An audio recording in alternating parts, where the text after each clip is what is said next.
Wakil Ketua Lembaga Perlindungan Saksi dan Korban, Edwin Partogi. Selamat sore, Pak Edwin.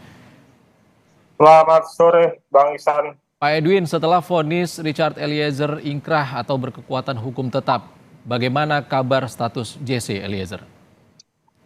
Ya, Eliezer ini telah menjalani fase 6 bulan pertama perlindungan oleh LPSK sejak 15 Agustus tahun lalu.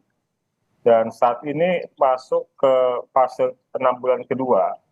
Setelah Eliezer pada sebelumnya sudah mengajukan permohonan perpanjangan perlindungan ke LPSK. Demikian, Bang Ihsan. Kalau setelah dipidana nantinya, Eliezer masih akan tetap berstatus justice kolaborator atau butuh perpanjangan lagi dari pihak Eliezer dan bagaimana mekanismenya? Ya, kan sudah ada perpanjangan dari LPSK untuk perlindungannya di bulan Februari ini untuk 6 bulan ke depan.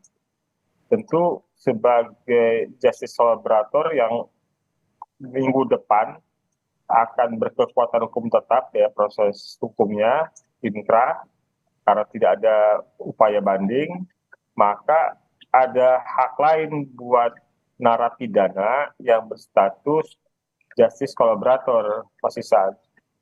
Hak itu adalah pemenuhan hak-hak para pidana.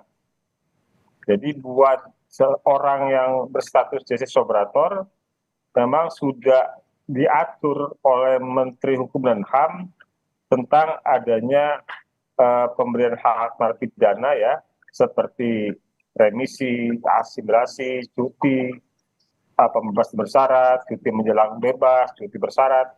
Nah, itu yang memang harus didasarkan oleh rekomendasi dari LPSK. Jadi pasca inkrah nanti minggu depan, LPSK tentu akan berkoordinasi dengan Direktur Jenderal Pemasyarakatan ya untuk membicarakan tentang kira-kira apa dari yang dimiliki oleh narapidana yang bisa dimanfaatkan atau dioptimalkan bagi kepentingan Richard Eliezer. Pak Edwin, bicara soal hak dari terpidana khususnya yang berstatus justice kolaborator adalah remisi tambahan untuk terpidana dengan status JC. Apa yang bisa didapatkan Eliezer? Ya, sebenarnya bisa jadi bukan remisi tambahan bentuknya, Mas Ihsan.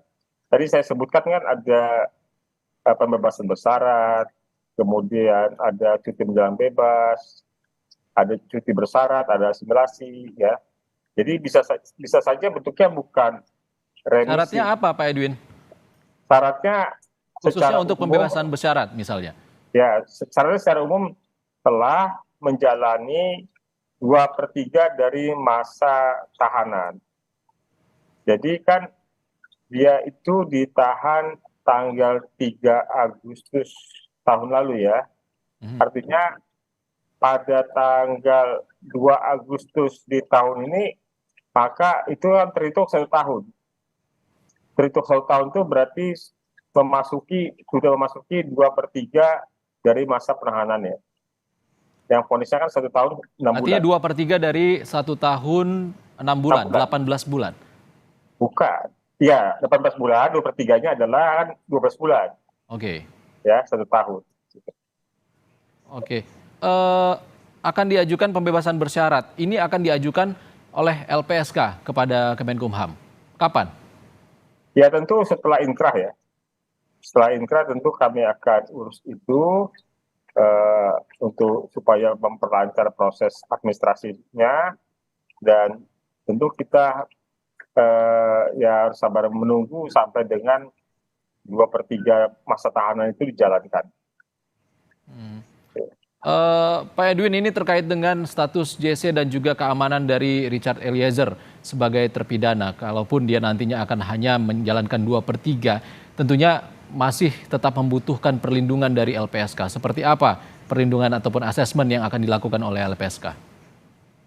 Ya, Eliezer bukan anggota Polri yang pertama dilindungi LPSK dan bukan satu-satunya anggota Polri yang dilindungi LPSK.